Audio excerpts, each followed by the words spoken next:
Beijing has recently taken 3 political and economic steps to prepare for the next phase of U.S.-China relations as President-elect Donald Trump returns to the White House for a second term. Its preparation suggests the Chinese Communist Party, CCP, finds itself in a precarious position, unsure of how to navigate the challenges posed by both Trump and Señor Marco Rubio, Trump's pick for Secretary of State. The Republican-controlled Senate will probably confirm Rubio's nomination without much drama. His hawkish stance on China's communist regime adds a layer of complexity to Beijing's strategy. On Nov. 16, at the Asia-Pacific Economic Cooperation (APEC) summit in Peru, Chinese leader Xi Jinping outlined 4 key red lines for U.S. President Joe Biden, a message also intended for his successor, Trump. 3 days later, a Hong Kong court gave its verdict to prominent pro-democracy lawmakers and advocates. Under Hong Kong's draconian national security law, 45 people were sentenced to up to 10 years in prison. On the trade front, Chinese authorities announced on November 15 a reduction in export tax rebates for a wide range of products. Governments provide export tax rebates to reimburse businesses for the taxes they pay on exported goods. This practice aims to make domestic products more competitive in international markets by reducing the export cost. However, the World Trade Organization, WTO, prohibits such export subsidies. When China joined the WTO in 2001, it committed to eliminating these subsidies, but more than 2 decades later, it has not delivered on its promise. Now, the CCP has finally decided to cut the rebates in a belated gesture to show its willingness to comply with WTO rules. This is likely a strategic attempt to position China more favorably in future negotiations and anticipated trade disputes with the incoming Trump administration. Xi outlined 4 critical red line issues as Beijing's taboos: Taiwan, democracy and human rights, the Chinese regime's political system and ideological path, and China's rights to development. These red lines convey the following warnings. The CCP strongly opposes any form of U.S. support for Taiwan's independence and rejects external criticism or pressure regarding its governance model and human rights record. In addition, the regime is determined to preserve its socialist communist system and firmly opposes any attempts to change or challenge its political framework. The CCP also asserts its right to pursue economic development and technological progress without external restrictions. While some argue that Taiwan is the CCP's true red line, this may not be the case. Xi emphasizes preserving the CCP's political system and ideological path. As China's economy shows signs of prolonged stagnation, defending the party's system has become his ultimate red line, even overshadowing issues like Taiwan. By highlighting the significance of the Chinese regime's system, Xi is signaling to Trump that he hopes Washington will agree to maintain the status quo.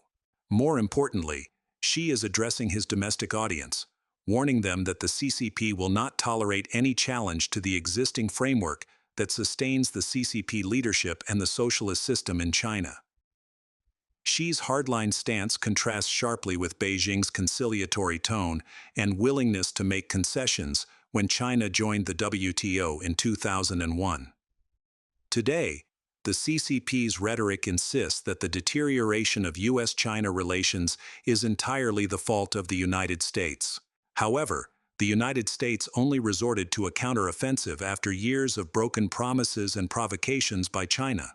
China's problems are not caused by Trump or any like-minded U.S. officials. Rather, they stem from the fact that the CCP often chooses to operate outside the norms established by the global rules-based order. Beijing's critical minerals ban signals rising U.S.-China trade. Businesses worldwide were already bracing for increased U.S.-China trade tensions expected under the incoming Trump administration. But weeks before President-elect Donald Trump's inauguration, China made an unprecedented move. The Biden administration on December 2 strengthened restrictions against exporting advanced semiconductor technology to China, a move it has persuaded foreign countries and companies to participate in. In response, Beijing announced that it will specifically ban the exports of gallium, germanium, and antimony to the United States. This marks the first time China has singled out the United States in critical mineral export controls, included provisions in the restrictions to prohibit other countries from re-exporting those minerals to the United States, and banned exports of dual-use items to the U.S. military. China has given no indication that the move could be for purely economic reasons. Yi Gang, former governor of the People's Bank of China, said at a think tank event in Tokyo on Deck 4 that even in the face of tariffs, adhering to global free trade principles and not retaliating is the optimal response from an economic perspective, particularly given China's currently sluggish GDP. The Chinese Ministry of Commerce issued a brief statement announcing the ban, indicating that entities outside of China that violate it would be held accountable, though no details about enforcement methods were provided. It remains uncertain how Beijing might respond or impose penalties on foreign companies that may produce chips sold to the United States. The same day Beijing announced the ban, Chinese industry associations issued a rare coordinated response urging Chinese businesses to use Chinese chipmakers, stating that U.S. chips were no longer safe to buy. While the United States has issued restrictions on the most advanced chip technologies to China, the communist country remains a top buyer of older, larger chips for many manufacturers. Some have designed chips specifically for the Chinese market to adhere to U.S. export restriction rules. Trump has proposed to enact tariffs on Chinese imports across the board when he takes office, and to levy additional duties on China and other countries for breaking agreements. Businesses across industries have noted the incoming tariffs and trade tensions in recent third-quarter earnings, reports and calls with investors, announcing lower Chinese imports in the future and potentially higher prices. Over the past 3 decades, China has obtained a monopoly over critical mineral production and processing, accounting for 70–90% of the market, depending on the mineral and processing stage. U.S. officials and lawmakers have noted this as a national security risk and made a push to find alternative sources.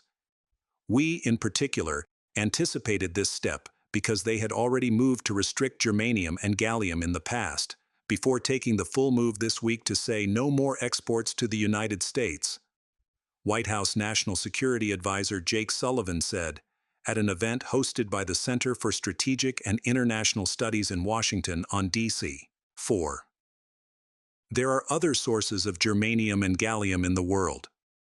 Intel, which has plans to ramp up semiconductor manufacturing with new fabs in Arizona, told the Epoch Times it does not see the new ban as a significant risk to operations.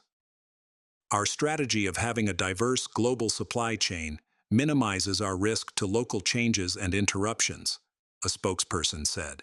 Free market governments have grappled with ways to break free from China's monopoly in partnership with the private sector. Opening a mine and entities to process raw minerals takes time, and making these entities profitable takes even longer. In the past, while these businesses tried to get a footing in the market, the Chinese regime engaged in market manipulation, such as dropping prices so steeply that it put competitors out of business, according to officials. Recognizing critical minerals as a resource of strategic importance, governments have partnered across the globe to invest heavily into starting up enterprises to insulate them from a potential China shock. We need to get together with like-minded producers, processors, and users of these critical minerals for a high standard, critical minerals marketplace that ensures that China can't, for example, crash the price of a critical mineral, drive mines out of business, reduce the global supply, and operate as a chokehold, Sullivan said at the Deck 4 event in Washington. That's ultimately the logic we need to break. That is going to take at least the next decade to get ourselves into a position where we can really breathe a sigh of relief, he said, warning the incoming administration that there's a lot more work to be done in this highly contested space.